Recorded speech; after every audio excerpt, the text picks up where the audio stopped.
waru te kauma toru tēnei, ngā tama te kauma ono tau me raro iho te pake ke taki ono ruara rima te kaumita. Tū aratua tahi ngā tai atea pūre kiwi aratua rua horowhenua kokonatis, aratua toru taupono ia tia hei, aratua wha Francis Douglas, pararaki aratua rima rotorua Boys High School, Makatiti, te kura o ngā rua hinerangi ki te aratua ono, te kura kaupapa Māori Hoane Waititi, Kaipara Youngans, Wainui o Mata, te wharekura o Mauao, te Kopuku High School, Taitama 16s.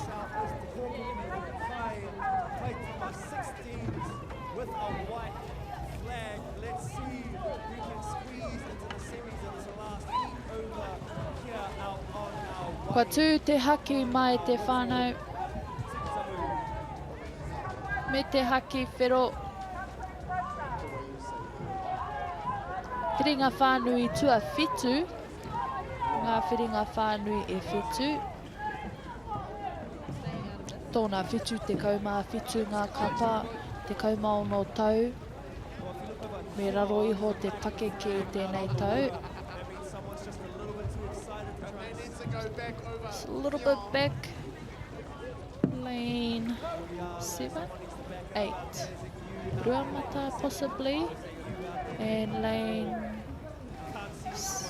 Oh! Heoi anō, kua tū te haki ka kāriki.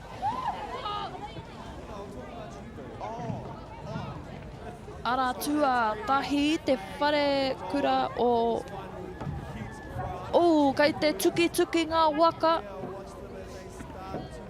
Ngā tai a te whare kura i te ara tuatahi. Aratua whitu, te kura kaupapa Māori o Hoane Waititi marae.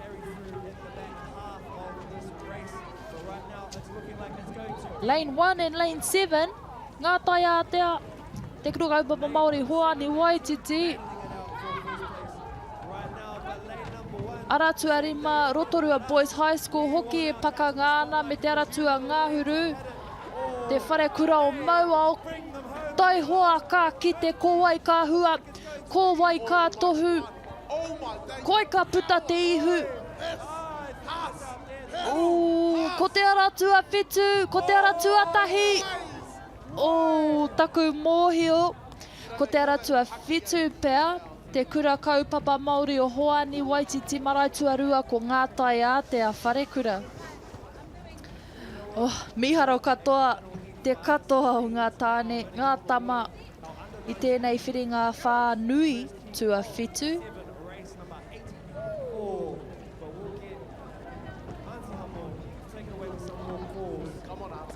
Te kura kaupapa Māori o Hoane Waititi marae.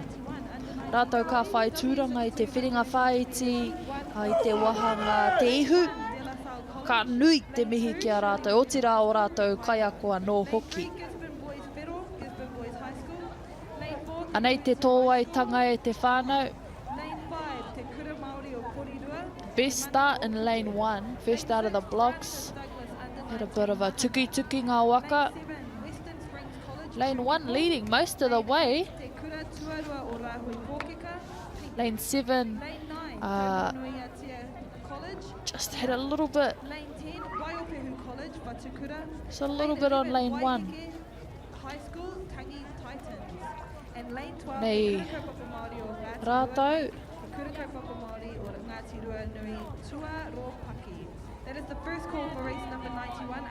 Anei ngā whakaputanga mō te reihi whitu te waru te kaumātoru, te kura kaupapa Māori o Hoane Waititi marae, ngā tai a te a Pueru Kiwi, Rotorua Boys High School, i te aratua rima, Makatiti te ngotora taukapa. Lane 2, Tauhara College, Pihipihina.